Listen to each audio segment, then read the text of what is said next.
ഇന്ത്യയിലെ ആദ്യത്തെ advanced ICU suite Kannur Aster മിംസിൽ. ഇനി ഐസിയുവിൽ രോഗിയോടൊപ്പം ബന്ധുക്കൾക്കും നിൽക്കാം. ഐസിയുവിൽ പ്രവേശിപ്പിക്കപ്പെട്ട രോഗികളുടെ ബന്ധുക്കൾ അനുഭവിക്കുന്ന മാനസിക സമ്മർദ്ദം പലപ്പോഴും വിവരണാതീതമാണ്.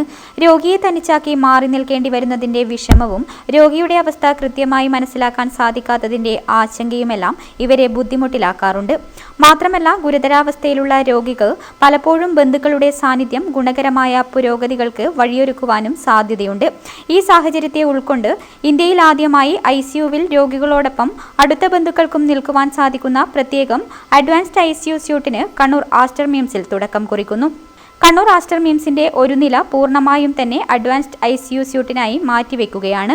എക്മോ പോലുള്ള ചികിത്സകൾ നിർവഹിക്കുന്ന സങ്കീർണമായ അവസ്ഥയിലുള്ള രോഗികളുടെ ബന്ധുക്കൾക്ക് പോലും അഡ്വാൻസ്ഡ് ഐസിയു സ്യൂട്ടിൽ രോഗിയോടൊപ്പം നിൽക്കുവാൻ സാധിക്കും. ഇതോടൊപ്പം രോഗികളുടെ സുരക്ഷ ഉറപ്പുവരുത്തുവാനുള്ള ചില മാനദണ്ഡങ്ങൾ കൂട്ടിരിപ്പുകാർ നിർബന്ധമായും പാലിക്കേണ്ടതായി വരികയും ചെയ്യും. അഡ്വാൻസ്ഡ് ഐസിയു സ്യൂട്ടിന്റെ ഉദ്ഘാടനം മുൻ ആരോഗ്യ സാമൂഹ്യക്ഷേമ വകുപ്പ് മന്ത്രിയും MLA-യുമായ KK ശൈലജ ടീച്ചർ നിർവഹിച്ചു. പേഷ്യന്റിന് രോഗം സുഖാകുന്നതിൽ മാനസിക നിലവാരം ഒരു പ്രധാന ഘടകമാണ്. ബന്ധുക്കൾ ഇങ്ങനെ നിൽക്കുന്നുണ്ട്, അവർക്ക് പ്രവേശിക്കാൻ കഴിയില്ല. കാരണം എല്ലാരെയും എല്ലാ സമയം കയറ്റാൻ പറ്റില്ലല്ലോ, വളരെ റെസ്ട്രിക്റ്റഡ് ആയിട്ടേ പറ്റുള്ളൂ. അപ്പൊ ഇത് അങ്ങനെ പരിശോധിച്ച ഒരാൾ കൂടെ നിൽക്കുന്നത് നല്ലതായിരിക്കും. ഏതായാലും വളരെ നല്ല ഒരുപാട് പേഷ്യൻസിന് ആശ്വാസം ഉണ്ടായിട്ടല്ലേ ഇത് കാരണം.